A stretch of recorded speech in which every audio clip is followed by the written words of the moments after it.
So just a couple secrets about about this room, which is they just had a conversation around global warming, heating, and new power. So they amped up the heat in the room a lot.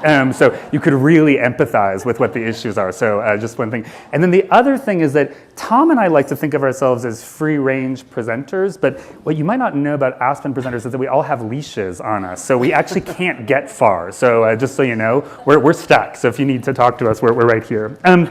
I'm going to take a moment to introduce Tom Kelly. Tom Kelly is a partner at IDEO, has been kind of intricately involved in pretty much all the leadership aspects of IDEO, at least since I've been there and well before.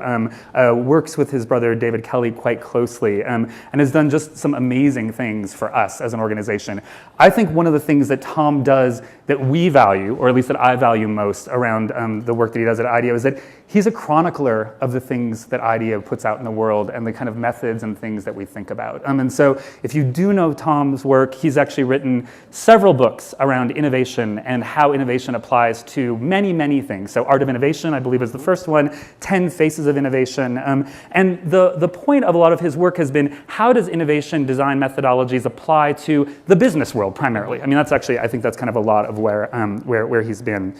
Recently, about a year ago, or about 6 months ago, he and his brother published a New York Times best-selling, a book that was actually quite different. It was sort of a real departure from the ways that actually I think they've talked and written about innovation before. And the book was actually called Creative Confidence. And the point around it was actually much more around us as individuals and how we think about and kind of open up creative confidence in our day-to-day activity. And so today what we're really going to talk about is we're going to start talking about creative confidence, some of the things that it's represented and what it means, and we'll hear a lot from Tom. And then I have a few kind of other questions I want to throw at Tom just from other hats that he wears at IDEO as well. And then we're going to try to open it up for questions in at least a good 15 minutes so that we can actually have dialogue, because we know a lot of people in the audience and we know you have questions.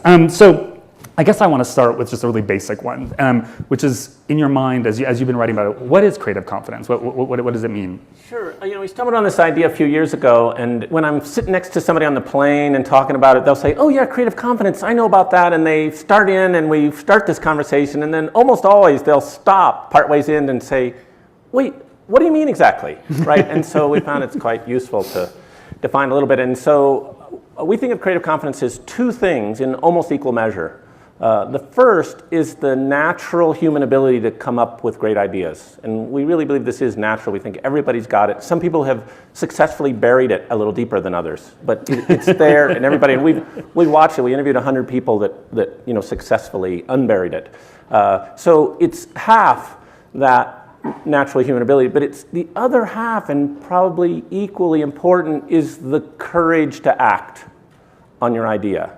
Because especially in the business community, but you've talked to people in lots of different parts of life, they're in a meeting in which something that is important to them is being discussed, and they have an idea, right? And they think their idea might help with the topic at hand, but they kind of look around at the landscape of the meeting, and they look around at the culture of the organization that they are a part of, and then they do a kind of a mental calculation, and they decide that on balance, for themselves, it's best not to raise their hands.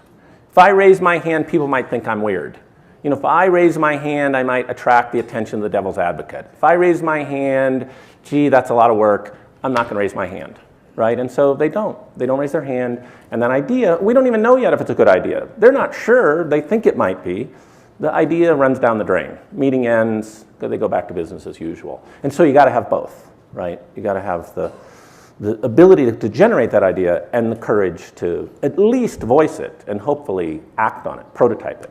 So I have a question, and for those of you who were at the opening yesterday, Alpha Woodward did a really amazing, I think, lovely kind of conversation or a big idea around creativity. And one of the things she said was the creative impulse is in our bodies like blood, or something like that. And so the implication being that we all carry it. It's all in us. And yet it goes away. And I think the notion is that even as children specifically, we really embody creativity, and yet as adults, often many of us won't identify as creative. Right. What is that? Like, how does it get broken down over time? Well, so think back to kindergarten, right? If you can remember your own kindergarten days or your kids' kindergarten days, everybody's creative in kindergarten. There's that great guy, Gordon McKenzie, used to go around and speak at schools, and he'd ask each grade, any artists here? And he says, kindergarten, not only is everybody an artist, everybody's a two-handed artist. Me, I'm an artist, right? And he says in the first grade, they're still 100%, but one-handed. They're one-handed artists.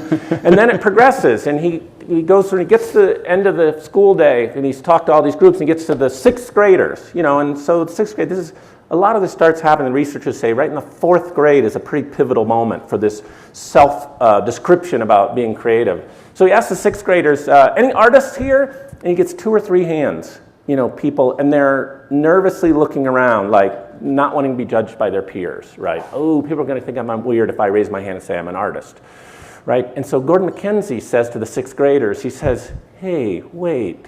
He says, what happened here? He tells them about the progression of his day, how it started with the kindergartners who were all artists. He says, what happened here? He says, what happened to all the artists at your school? He said, did all the artists here transfer out?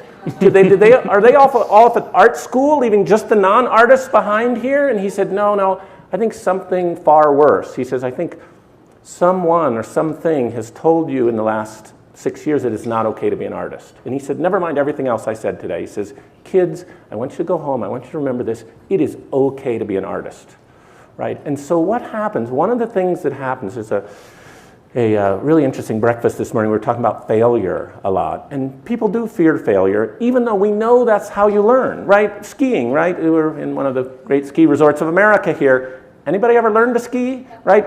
Anybody ever learn to ski without falling down, right? If you say, okay, I want to learn to ski, I want to be a great skier someday, but I never, ever, ever want to fall down, that's the same as saying, I never want to learn to ski, right? Failure is a part of that process, and we kind of forget that. But with those kids, and then especially with us adults, it's not always just the fear of failure, it's the fear of being judged. Right, along the way. Because you see kids when they knock something down, the first thing they do is look around to see if anybody saw it. Really no harm done if they knocked the chair over but nobody saw it, right? It's the fear of being judged. And so that's a part in that meeting when you don't raise your hand. It's not exactly fear of failure, it's fear of being judged.